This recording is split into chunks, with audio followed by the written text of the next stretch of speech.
1990 में जो एक्सोडस हुआ था, यानी कि फोर्सफुल माइग्रेशन जो हुआ था, कश्मीरी पंडित्स, कश्मीरी माइग्रेंट्स जो थे वो अलग अलग जगहों पर बस गए थे, कुछ दिल्ली, कुछ जम्मू और कुछ अलग जगहों पर। और अभी जाकर लेफ्टिनेंट गवर्नर ने एक मुहिम चलाने की बात की है कि जितनी भी कश्मीरी माइग्रेंट्स हैं उनको दोबारा से रीसेटल किया जाएगा कश्मीर में। आखिरकार जो कश्मीरी माइग्रेंट्स यहाँ पर हैं उनकी क्या क्या टर्म्स एंड कंडीशंस रहेंगी, उन्हीं से बात करने की कोशिश करेंगे। मैं सबसे पहले आपको बता दूं, इस समय मैं जम्मू के जगती टाउनशिप में हूं। मेरे साथ कुछ यूथ, कुछ लोग यहां पर जुड़ चुके हैं कि आखिरकार जो लेफ्टिनेंट गवर्नर ने मुहिम चलाने की बात की है कि जिस तरह से कश्मीरी माइग्रेंट्स को रीसेटल किया जाएगा, तो इन लोगों की क्या राय है, क्या ओपिनियन देंगे और इनकी क्या क्या टर्म्स एंड कंडीशंस जो हैं वो रहेंगी। मैं सबसे पहले सर आपसे पूछूंगी कि जिस तरह से लेफ्टिनेंट गवर्नर ने एक ड्राइव चलाने की बात की, एक मुहिम चलाने की बात की है कि जितने भी कश्मीरी माइग्रेंट्स हैं उनको रीसेटल किया जाएगा कश्मीर में, इस पे सबसे पहले आपका क्या ओपिनियन है? ड्राइव चलाना कोई बुरी बात नहीं है, जो भी इनिशिएटिव लिया हम उस चीज़ को वेलकम कर रहे हैं, लेकिन इसमें कुछ बिंदु है जी। हम 32 साल से जो है बार बार जो हमारी माइग्रेशन हो रही है, हर 10 साल में, 4 साल में, 5 साल में हमारी माइग्रेशन होती है। अब कहाँ तक सच है ये तो ऊपर वाले को पता है, क्योंकि इन्होंने खासकर अभी जो कहा है कि आप जो है रजिस्ट्रेशन कीजिए। रजिस्टर्ड हम ऑलरेडी है, 32 साल से हम रजिस्टर्ड है। जितने भी हमारी रिलीफ जोन्स है वहाँ पर हम लोग ऑलरेडी रजिस्टर्ड है। मेरी सरकार से रिक्वेस्ट है, आपके माध्यम से मैं कहना चाहता हूँ, आपके पास सर ऑलरेडी डाटा है, आप इसमें जो ठोस इनिशिएटिव ले लीजिए। और इसमें एक रिक्वेस्ट और है, जो ओवर एज यूथ जो उस समय 16-17 साल से ऊपर 25 साल तक जो था वो जो है बर्बाद हो गया। इसमें सरकार को जो उनके लिए पहले जो है वर्कआउट करना चाहिए, उनको कैसे बचाया जाए, चूंकि ये कोई रद्दी की टोकरी नहीं है, यहाँ से उठा के फेंक दिया वहाँ पर। इनको जो है प्रॉपर तरीके से उसमें जो वर्कआउट करना चाहिए, उसको कैसे सर्वाइवल किया जाए वहाँ पर।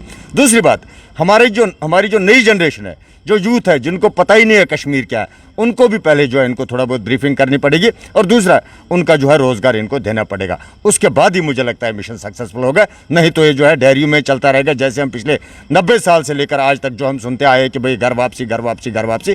मुझे लगता है ये भी फिर वैसा ही चलेगा अगर इन चीज़ों पर वर्क नहीं हुआ। सर यहाँ पे मैं आपसे पूछना चाहती हूँ, कश्मीर के जिस तरह के हालात बने हुए हैं, कुछ लीडर्स यहाँ पे सामने हैं, जैसे अजय भारती, राकेश पंडित, भूपिंदर सिंह, जिनकी आतंकी द्वारा उन पर हमला किया गया और उनकी ऑन द स्पॉट डेथ होगी। कितना सेफ फील करेंगे अगर उनको कश्मीरी माइग्रेंट्स को वहाँ पे रीसेटल किया जाएगा? देखिए, मिलिटेंट इज ए मिलिटेंट, उसमें आप कहीं ये नहीं कह सकते, किसी धर्म को स्पेशली आप उठा के नहीं ला सकते हो। मिलिटेंट तो मिलिटेंट है। अब राकेश जी की शहादत हुई या अजय भारती जी की शहादत हुई, मैं कहता हूँ that is the failure of the government of India. क्योंकि मैं बार बार ये चीज़ कहता हूँ कि अगर यदि हकीकत में हमारे देश की सरकार यदि प्रॉपर तरीके से वहाँ पर चल रही, मुझे नहीं लगता कोई मच्छर भी मर जाएगा, लेकिन इनकी उसमें फेलियर है, उसकी वजह से ऐसी चीज़ें हो रही। और मुझे लगता है कि अब जो है उन लोगों को भी जो पहल करनी चाहिए, कश्मीर के मुसलमानों को भी कश्मीरी पंडितों को वापस लेने में, चूँकि ये छोटी मोटी चीज़ें बहुत बड़ी चीज़ें हो चुकी है। 32 साल हो गए, 3 जनरेशन हमारी खत्म हो चुके, हम खुद भी चाहते हैं वापस जाएं, लेकिन ऑनर एंड डिग्निटी के साथ। बिल्कुल। यहाँ पे मेरे साथ कुछ यूथ जुड़े हैं, इनसे बात करेंगे कि आखिर इनका क्या ओपिनियन है। जी, आपका क्या ओपिनियन है इस जो लेफ्टिनेंट गवर्नर ने मुहिम चलाने की बात की है? जी बिल्कुल, हम जैसा सुनते आ रहे हैं अपने पीछे दादाजी से या हमारे जो पुराने थे, उस टाइम किस तरह का सर्वाइवल रहा 90s में जब माइग्रेशन हुई, तो उस टाइम वो कैसा मंजर रहा होगा उसकी कल्पना भी नहीं हम कर सकते। तो ऐसा लगता है कि अगर 30 साल के बाद अगर गवर्नमेंट चाहती है करना, तो पूरी अच्छी तरह से हमें भेजे। और ऐसा नहीं कि सिर्फ उधर लेना है, बिल्कुल रोज़गार की बहुत ज़रूरत है उधर पे, और रोज़गार देना भी चाहिए, क्योंकि आप एक कम्युनिटी को इस तरह बाहर फेंक नहीं सकते। एक कम्युनिटी जो बहुत सालों से बहुत IAS ऑफिसर बना रही, KAS ऑफिसर बना रही, डॉक्टर इंजीनियर बना रहे हैं, और इस कम्युनिटी को ऐसे नीचे नहीं भेजा जा सकता है। और मुझे लगता है कि अगर वापस रिहैबिलिटेशन करना चाहती है सरकार, तो बिल्कुल रोज़गार और बिल्कुल उधर की सेफ्टी जो है उसको ध्यान में रखना पड़ेगा। मैं आपसे पूछती हूँ कि अगर रीसेटलमेंट होता है तो किस तरह के terms and conditions according to you होने चाहिए? मैम, सबसे पहले मैं तो ये कहना चाहूँगा कि मैम हमें सबसे पहले उधर सिक्योरिटी मिलनी चाहिए। जैसे ये हमारे आपने बताया जो हमारे लीडर हैं, ये अजय भारती, जो इनके साथ हुआ, अगर हम जाएँ ये हमारे साथ नहीं होना चाहिए। हमें फुल सिक्योरिटी चाहिए, हमें फुल अकोमोडेशन चाहिए सिक्योरिटी के साथ, और हमें जॉब्स चाहिए। और हम ये नहीं चाहते कि जैसे हमारे पहले बुजुर्ग वापस आए और हम वापस आएँ, हम ऐसे नहीं चाहते। हमें फुल सिक्योरिटी चाहिए और हम उधर अपने घर वापस जाना चाहते हैं। 1990 में एक एक्सोडस हुआ था, और यानी कि मैंने फिर से बता दिया, फोर्सफुल माइग्रेशन। लोग डर के मारे अलग अलग जगहों पर बसे, फिर से बता दूं, जम्मू, दिल्ली या अलग अलग जगहों पर। लेकिन दोबारा से रीसेटलमेंट की बात हुई है। लेफ्टिनेंट गवर्नर मनोज सिन्हा ने चलाई, कितना आखिरकार सर आप सेफ फील करेंगे जब अगर ये चीज़ें पूरी फुली कम्प्लीटली हो जाएंगी? पहले तो आपके चैनल का धन्यवाद कि आप खुली तौर पे जो इस प्रकार से आप क्वेश्चंस यहाँ पूछ रहे हैं, और अच्छा लगता है कि पूरे भारतवर्ष में या पूरे वर्ल्ड में जो जो ये चैनल देख रहा होगा। और आप आज जगती में आए हैं, और जगती कैंप, क्योंकि कैंप के बेस पे ही माइग्रेशन है जी। और जब हम माइग्रेंट्स की बात करते हैं पिछले 32 साल से, जैसे अभी आपने यूथ से पूछा, यूथ ने बोला, लेकिन तबाही का मंजर जो था वो गया। हम कहते हैं कि एक जो काली रात थी वो चली गई अब, क्योंकि हर हमेशा एक नया सपना, नया सवेरा दिखना चाहिए इंसान को, और उसमें अपने नए व्यूज़ कि हमने कैसे फिर से बसना है, कैसे आगे चलना है। और मेरे ख्याल से जिस प्रकार से मनोज सिन्हा जी ने अभी जो एक कदम उठाया है, और मेरे ख्याल से अब मेरी भी एज 40 साल की पहुंच गई है, और उस टाइम पे मैं 13 साल का था जब यहाँ पे आया, तब से लेके आज तक यही सुना हम, return return return return return. और मेरे ख्याल से मोदी जी का भी यही कहना था कि हम 2024 तक जो है कश्मीरी पंडित को जो है रिहेबिलिटेट वापस करेंगे वहाँ पे।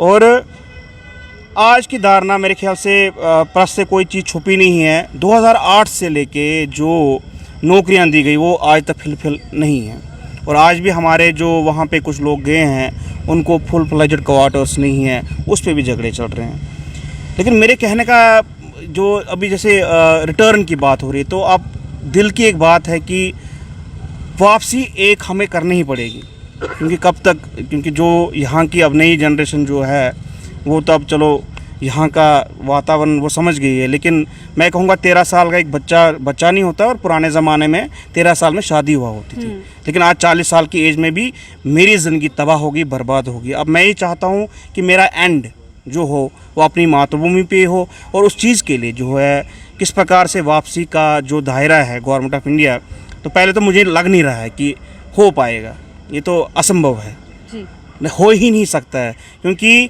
जहां 2008 से लेकर आज तक हम वो नौकरियां फिलफिल नहीं कर पा रहे हैं, आप क्वार्टरों का सपना दिखा रहे हैं, वहाँ पे जी क्वार्टर बने हुए हैं, वो ढांचे दिखा के यहाँ पे जब गर्मी से लोग झुलस रहे होते हैं। मगर हमारे बुज़ुर्ग, मैं कभी कभार वीडियोस देखता हूँ तो अपने बुज़ुर्गों की बातें सुनता हूँ कि हम कैसे वहाँ पे रहते थे, किस प्रकार से भाईचारे की बात हम करेंगे, भाईचारा कैसा होता था। लेकिन मेरे ख्याल से वक्त ऐसा आने वाला है कि अब हमें खुद ही जाना पड़ेगा। उस लाल चौक के बीच में बैठ के सरकार को कहना चाहिए, सर अब आ गए हैं, बताइए आपकी रिहेबिलिटेशन क्या है, आप हमारे लिए क्या कर सकते हो, वहाँ के लिए हम जाने के लिए लड़िए। क्योंकि मैं अभी सुनील जी जैसे आपसे बात कर रहे थे, सुनील जी की भी एज में मेरे ख्याल से उस टाइम पे 16-17 थी, और 13 साल की उस टाइम पे जब हम आए तो डायरेक्ट हमको जो है टेंट्स में रखा गया। और आप समझ सकते हैं कि एक ठंडे इलाके का जो भी व्यक्ति हो, बूढ़ा था, बच्चा था, जो भी, और जितनी मौतें उस टाइम पे हुई वो हमारे समक्ष थी वो। लेकिन आपके चैनल के माध्यम से अब इतना ही है कि बख्शो, अब मेहरबानी करो, मेहरबानी करो। ये राजनीति, एलजी साहब आप एक अच्छे इंसान हैं, अच्छी धारणा आप लेके चले हो, लेकिन ये धारणा जो है प्रैक्टिकल रूप में, क्योंकि मैं एक चीज़ कहूँगा कि लोग कहते हैं कि जगमोहन ने हमें निकाला, अगर ये सच बात है जगमोहन ने निकाला, तो आज मैं दूसरे जगमोहन जी अपने जो है हमारे एलजी साहब है, आज उनसे कहता हूँ कि आप हमें वापस ले जाइए। हम जाने के लिए रेडी है, ऐसा कुछ नहीं है, जाने के लिए रेडी है। अब मौत कहीं पे भी इंसान को, मौत का किसी को, आपने बताया कि आप जाने के लिए रेडी। अगर मैं आपसे पर्सनली पूछूं, कितने कश्मीरी माइग्रेंट्स ऐसे होंगे, कितने परसेंट होंगे जो कश्मीर में दोबारा से रीसेटल होने के लिए तैयार है? कोई हाथ तो बढ़ाए, कोई लेट हो जाए ना। ये सिर्फ ढांचे नहीं दिखाए, ढांचे नहीं दिखाए हमें कि ये आज इतने बड़गांव में इतने बनेंगे, कुपवारा में इतने, बारामूला में इतने बनेंगे। हमारी फैमिली के हिस्से हो गए यहाँ पे। हमारा त्यौहार होता है, आधे परिवार हमारे उधर होते हैं, आधे इधर होते हैं, आधे दिल्ली में होते हैं, आधे राजस्थान में आते हैं, गुजरात में होते हैं। इससे अगर एक जगह इंसान बैठ जाता है, आप कहते कौन नहीं जाएगा, क्यों नहीं जाएगा? तो आपको लगता है जो लेफ्टिनेंट गवर्नर ने मुहिम चलाने की बात की वो सिर्फ आश्वासन दिया है, पर वो आश्वासन पूरा नहीं होगा? मेरे ख्याल से मैं तो कहूँगा कि अगर मुझे लग रहा है, मुझे लग रहा है, क्योंकि मेरी कल्पनाएं कभी ऐसी होती है कि मैं सबकी धारणा, मैं कहूँगा कि आज जब लाल चौक पे आप तिरंगा फहराते हो, लाल चौक को आप जो घंटाघर को आप जो है लाइटें लगाते हो, उस लाल चौक के नीचे जरा हम भी जाएंगे, कुछ लड़के जाएंगे बैठ के, हम वहाँ पे गुहार लगाते हैं, भाई अब तो वापस आ गए, अब तो करो कुछ हमारे लिए, बिठाओ, ले तो जाओ ना कहीं। अब ये कैंप है 5, मुझे ये कैंप बताइए, कैंप है यहाँ पे, जिसने मारना होगा हमें यहाँ नहीं मार सकता क्या? नहीं मार सकता, कितना ही दूर है, अगर रिहेबिलिटेट है कुछ ना कुछ, हाँ समस्याएं हैं, लोगों के मकान है पूरा, उसका ब्यौरा वो अलग चीज़ है, लेकिन कम से कम यूथ को तो छोड़ो यार, छोड़ो, क्योंकि यहाँ की दरबदरी तबाह हो गए, बर्बाद हो गए, अब बर्बाद हो गए, अब सच मान के चलिए। जी, मैं एक लास्ट क्वेश्चन यूथ से ही पूछूंगी, अभी लास्ट आपकी क्या डिमांड रहेगी? लास्ट यही डिमांड रहेगी कि अगर रिहेबिलिटेशन होगी तो प्रॉपर वे में होनी चाहिए। हमारे यूथ को जो है वो फुल सपोर्ट मिलना चाहिए उधर पे, और जो है यूथ की डिमांड्स को बारीकी से सुनना चाहिए सरकार को। यूथ को जॉब्स देना ये सरकार की इस वक्त जिम्मेवारी है, क्योंकि उस वक्त का जो प्रेशर था वो अलग था, और उस वक्त की उस दर्दनाक मंज़र की वजह से जो है आज का यूथ जो है उतना तरक्की नहीं कर पाया है शायद, और शायद जॉब नहीं है कुछ यूथ के पास, तो यूथ को जो है जॉब देना वो बहुत ज़रूरी है। बिल्कुल, जाने के लिए तैयार हैं, लेकिन सिर्फ आश्वासन की बात करें तो इनका साफ तौर पर कहना है कि शायद ये एक आश्वासन है जो कभी फुलफिल नहीं हो सकता। जी अंकल, आप क्या बोलेंगे इस पर? मेरे ख्याल से इतना ही मैं कहूँगा कि जो ब्यूरोक्रेसी यूटी गवर्नमेंट में है या इंडिया गवर्नमेंट में, वो हमारे लिए हमारे साथ खेल खेल रही है, और उसका प्रूफ आपको SO 194, अगर हमारा 202 SRO निकला था, उस समय जो भी पैसा निकलता है वो सिक्योरिटी एंड रिलीफ मेजर से निकलता था। आज तक, आज की डेट में भी पैसा निकल रहा है उनकी सैलरी का, उनके खर्चे का, relief security and relief measures से। Central government of India, state government एक पेनी भी हमारे मुलाजिमों पर जो पैकेज में लिए गए हैं उन पर खर्च नहीं कर रही है। और आज SO 194 कहाँ से आया कि 2 साल का प्रोबेशन पीरियड, 5 साल का ड्यूटी, 7 साल का ALC और RBA को ड्यूटी देनी है, और इससे हमारे यूथ कम हिम्मत हो रहे हैं और वो कश्मीर की तरफ भागना बंद करेंगे, क्योंकि जो 1.5 लाख रुपए प्राइवेट ले रहा है उसको चिट्ठी पड़ी है कि वो 2 साल का मिनिमम वेज पर करेगा उधर रिस्क लेकर, और विदाउट सिक्योरिटी वो रिस्क लेकर उधर सर्विस करने जाएगा। और यूथ को डिसहार्टन करने के लिए हमारी ब्यूरोक्रेसी जो LG गवर्नमेंट में है वो कहीं ना कहीं हमारे इस मुंह को जो रिहेबिलिटेशन एंड रिसेटलमेंट का है उसको बैकड्रॉप में डाल रही है, और हमारे यूथ को बिल्कुल कमज़ोर कर रही है कश्मीर जाने से। और दूसरी बात कि गवर्नमेंट ऑफ इंडिया और LG गवर्नमेंट अगर सॉफ्ट होगी हमारी रिसेटलमेंट और रिहेबिलिटेशन के लिए, तो हमारा 32 साल से रजिस्ट्रेशन ऑल ओवर इंडिया चल रहा है। डिस्प्लेस्ड पीपल, माइग्रेंट्स, नाम दिया है हमें माइग्रेंट्स, वो तो हम नहीं हैं, हम तो जेनोसाइड की वजह से डिस्प्लेस्ड पर्सन्स हैं। और उसमें आज LG साहब को बिल्कुल मिसगाइडेंस हो रही है, जो भी उसके मुशीर हैं, जो भी एडवाइज़र्स हैं, जो उसको एडवाइज़र्स हैं इस कैपेसिटी में कि कश्मीरी पंडितों का क्या करें जी।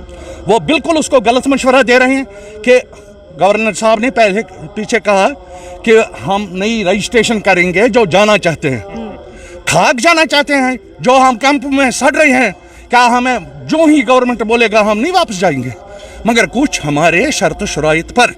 और ये उन लीगल एडवाइजर से कश्मीरी पंडितों के रिहेबिलिटेशन के लिए जो इसको डाज कर रहे हैं और एक साइड पास कर रहे हैं, उसका मतलब है कि गवर्नर साहब को पहले ही कंफ्यूजन किया है। 6000 फ्लैट्स, वो 6000 फ्लैट्स जो 2008 से एम्प्लॉयमेंट पैकेज चल रही है, वो 6000 पोस्ट थे, और 3900 कुछ पोस्ट अभी हो गए हैं, और 6000 की प्रोसेस 2008 से आज तक कंप्लीट नहीं हुई गई। और खास करके बीजेपी गवर्नमेंट ने जो 2014 से आज तक हुकूमत की, क्या ये बैलेंस 3000 या 2500 वो कंप्लीट नहीं कर सकते थे अगर वो उनका माइंड हमारे हित में होता। बीजेपी गवर्नमेंट के लिए कह रहा हूँ। और मुझे शक लगता है कि LG गवर्नर साहब को बीजेपी के इशारों पर या उसके वर्करों के या एडवाइजर्स के इशारों पर अपनी हुकूमत नहीं चलानी चाहिए। उसको स्टेक होल्डर से जो माइग्रेंट कैंपों में सफ़र कर रहे हैं पिछले 32 साल से, उनसे स्टेक होल्डर्स लेकर के मशवरा करना चाहिए what will be the solution of rehabilitation and resettlement. और इसको भी डॉज कर रहे हैं, इसको भी गलत एडवाइस कर रहे हैं। 6000 ये रट लगा के है जब से यहाँ ज्वाइन किया। 6000 क्या 6000 हमारे यूथ हैं जो SRO 202 के तहत लगे थे, और 6000 अभी कंप्लीट नहीं हो गए हैं और उनकी फ्लैट्स बन रही हैं। इसका मतलब है कि कहीं ना कहीं हमारे हित में कहीं कमी है, और हमारे पास एलजी साहब को गलत एडवाइस मिल रही है कहीं भी बीजेपी हलके से, और मेरे ख्याल से लगता है, मुझे कहना नहीं चाहिए, कि बीजेपी के कहीं कोई नुमाइंदे हैं जो कश्मीरी पंडितों का रिहेबिलिटेशन एंड रिसेटलमेंट नहीं चाहते हैं, और वो गवर्नर साहब को डायरेक्शन किसी के थ्रू या एडवाइस किसी के थ्रू गलत दिलवा रहे हैं कि 6,000, ये 6,000 की रट जब से गवर्नर साहब ने चार्ज लिया वहाँ लगा है 6,000 की रट, मगर 6,000 ही हम माइग्रेंट है। 6,000 SRO 202 के तहत 6,000 फैमिलियों को एक ट्राई थी कि इनके फैमिलीज वापस जाएंगे और वहाँ माहौल बनाएंगे ताकि बाकी माइग्रेंट्स, और ये 6,000 मैं एलजी साहब से विनती करता हूँ कि ये 6,000 का अपने माइंड से निकाल लीजिए। आप सारे माइग्रेंटों का जो रजिस्ट्रेशन 90 से ऑनवर्ड्स, और ये भी मैं कहूँगा, आज हमें दिल्ली से वीडियो आ रहे हैं कि 1944 से रिलीफ ऑर्गेनाइजेशन में रजिस्ट्रेशन करो। क्या ये जायज़ है? जो मैन सफरर 1990 के एपिसोड जेनोसाइड के बाद है, उनकी रजिस्ट्रेशन करके है, और उनको भी रजिस्ट्रेशन करने, क्या कश्मीर जाना चाहते हो? क्या हम अपने घर वापस नहीं जाते हो? आप दिन को काम करते हो, शाम को घर जाते हो कि डेरे पर, टेम्पररी डेरे पर? इसलिए ये डॉज करने की कोशिश है जब तक इनका इलेक्शन मुद्दा कंप्लीट हो जाएगा। और गवर्नर साहब से मैं फिर विनती करता हूं कि इलेक्शन को मुद्दा में नहीं रखे किसी के एडवाइस पर, और जो जायज़ है सरकारी तौर से रिसेटलमेंट और रिहेबिलिटेशन के लिए वो प्रोसेस कीजिए, जो आपको एज पर रूल्स गवर्नर साहब को अपनी कुर्सी का फ़ायदा उठा के हमारी अच्छे से अच्छे रिसेटलमेंट और रिहेबिलिटेशन के लिए कोई ऐसा मसौदा बनाए, मगर उसमें भी कैंप वासी पहले स्टेक होल्डर्स कॉन्फिडेंस में लिए जाए और उनसे मशवरा करके, क्योंकि हमारी जो ऑर्गेनाइजेशन गवर्नमेंट के सामने रजिस्टर्ड है वो 90 से पहले के प्लेटफॉर्म है, 1931 से आगे 90 तक, और वो अपनी विल पर शिफ्ट हो गए हैं। जो 89 तक हमारे कश्मीरी भाई अपनी विल पर 1931 से अपनी विल पर शिफ्ट हो गए हैं, ये रिकॉर्ड कीजिए। और उन्होंने जो इंस्टॉल्ड ऑर्गेनाइजेशन आज तक थी हमारे कश्मीरी पंडितों की, जो 90 तक थी, उन्होंने हाईजैक करके हमारी सफरिंग्स को अपने प्लेटफार्मों पर सजाया, और हमारी जो 90 के बाद सफरर्स हैं डिस्प्लेसमेंट के, उनके पास कोई अपनी ऑर्गेनाइजेशन नहीं है। और ऑर्गेनाइजेशन हो सकती है, मगर इन्होंने हमें कहीं भी रिप्रेजेंटेशन इलेक्शन नहीं करने दिया कहीं कैंपों में, ताकि इनकी भी अपनी एक रिप्रेजेंटेशन रहती और हमारे प्रॉब्लम सॉल्व करने के लिए वो रिप्रेजेंटेशन गवर्नमेंट के सामने अपनी सफरिंग्स पेश करता। मगर आज तक इन्होंने जो ब्यूरोक्रेसी है, जो पॉलिटिकल गवर्नमेंट्स है, उन्होंने कभी इस इलेक्शन को, कैंपों के इलेक्शन को जाने नहीं दिया, और नतीजा रखा कि हमें लिंगरिंग रखा हवा में। और उसका मतलब है कि जो भी migration stand by camps itself, camps में, और ये बदनुमा दाग है इंडिया गवर्नमेंट के लिए ये कैंप्स। अगर कैंप्स नहीं होते तो गवर्नमेंट को कोई परेशानी नहीं थी हमारी रिसेटलमेंट और मैं ये गवर्नर साहब को कहना चाहता हूँ, एक 6,000 को भूल जाइए और आप सारे माइग्रेंटों की बात कीजिए, क्योंकि 6,000 फ्लैट्स 2008 से आज तक कंप्लीट नहीं हो गई और वो 6,000 दरफदर हैं। और हमारे सरपंच जो पंच इन्होंने अपने मुद्दा के लिए, इलेक्शन मुद्दा के लिए कश्मीर में जितवाए थे, वो यहाँ हमें मुदाखलत कर रहे हैं इधर आकर के। पीछे इलेक्शन टीम एक आई थी वोटर लिस्ट को करेक्शन करने के लिए, और हमारे बीजेपी के कारण थे जो सरपंच दिल्ली उधर कुलगाम में, जो पुलवामा में, वो इधर टेबल सजाए हुए बैठे थे। हमें अपना के हम बीजेपी के हैं तो ये इलेक्शन, ये आप लिस्ट भरो, वोटर लिस्ट भरो, सब कुछ भरो, क्यों? इलेक्शन मुद्दा बनाना है। और सरपंच अगर कुलगाम में, वो कैसे इधर टेबल सजाएगा इलेक्शन वालों के साथ? ये हमने प्रैक्टिकल देखा। इसलिए गवर्नर साहब को मैं विनती करना चाहता हूँ कि पॉलिटिक्स को यकसू छोड़ के जो आपका ड्यूटी है अपनी कुर्सी को इस्तेमाल करने के लिए, वो ड्यूटी कीजिए और पॉलिटिक्स में कोई एडवाइस नहीं लीजिए। एक लास्ट सवाल रहेगा मेरा सर, जिस तरह से लेफ्टिनेंट गवर्नर के द्वारा आश्वासन दिया जा रहा है, आपको क्या लगता है कितना फुलफिल होगा वो? देखो, जब से 90 में हम यहाँ आए जम्मू कश्मीर से जम्मू माइग्रेट होके, तब से जो भी कोई गवर्नमेंट आए तो उसको यही कहना है, क्योंकि इनको अपनी कुर्सी जो बचाने तो कश्मीरी पंडितों का नाम ज़रूरी लेना है, ग्राउंड लेवल पर कुछ नहीं है। इन्होंने माइग्रेशन और एम्प्लॉयमेंट पैकेज इन्होंने जोड़ दिया है इसको। मैं जब कश्मीर से निकला हूँ मैं नौकरी की वजह से नहीं निकला हूँ, मुझे नौकरी की वजह से नहीं निकाला गया। मुझे वहाँ के जो हालात बने हैं, जैसे हालात बने हैं कि मुझे वहाँ से निकाला गया एक साजिश के तहत, मुस्लिम टेररिज्म बनाने के लिए, वहाँ पॉलिसी के तहत। यहाँ आके हर एक गवर्नमेंट यही कहता है कि हमें इनको वापस लेना है, मगर ग्राउंड लेवल पर अभी कुछ नहीं है। किनको लेना है ये इनको अभी पता नहीं है। 6000 पोस्ट गवर्नर साहब कह रहा है, मगर माइग्रेशन और नौकरी को नहीं जोड़ो, ये अलग अलग है। अगर हमारे कुछ लड़के 4000 पोस्ट उन्होंने दे दिए, उनको अभी तक सेटल नहीं किया है, तो ये क्या बोल रहे हैं माइग्रेशन वापस ले देंगे। जिस तरह मेरे प्यारेलाल जी ने कहा है कि 6000 पोस्ट, 6000 पर रड़क, जिस तरह अमित शाह ने पार्लियामेंट में कहा, हम 44,000 ही फैमिली है, तो 44,000 फैमिली कितने हो गए, इनको सेटल करना नहीं आता है। इनको खुद अपनी पॉलिसी पता नहीं है, हमें कश्मीरी पंडित को लेना या नहीं लेना। मोदी पर हमें पूरा भरोसा था, अभी भी भरोसा है कि कुछ न कुछ करेगा, मगर ग्राउंड लेवल पर अभी हमें पता नहीं है कि इनको कश्मीरी पंडित लेना है कि नहीं लेना है। ये क्या जो फॉरेन में बैठा है उसके साथ बात कर, वो क्या मेरी बात करेगा। मेरी कमीज़ है, मुझे बोलते हो इसको हिस्सा बनाएंगे, एक वो ले लेंगे एक ले लेंगे। कमीज़ मेरा मुझे पूछो, जिसने 90 से सहा, गर्मी भी सहा, सांप भी सहा, बिच्छू भी सहा, सब कुछ सहा मैंने 90 से आज तक। मुझे पूछा नहीं जा रहा है भाई आपको कश्मीर ले जाएंगे, भाई ले लोगे कहाँ, कोई पॉलिसी है आपके पास। इसलिए ग्राउंड लेवल पर अभी कुछ नहीं है। जब तक मतलब भारत सरकार को जिंदा लेना है, हमें मुर्दा नहीं लेना है।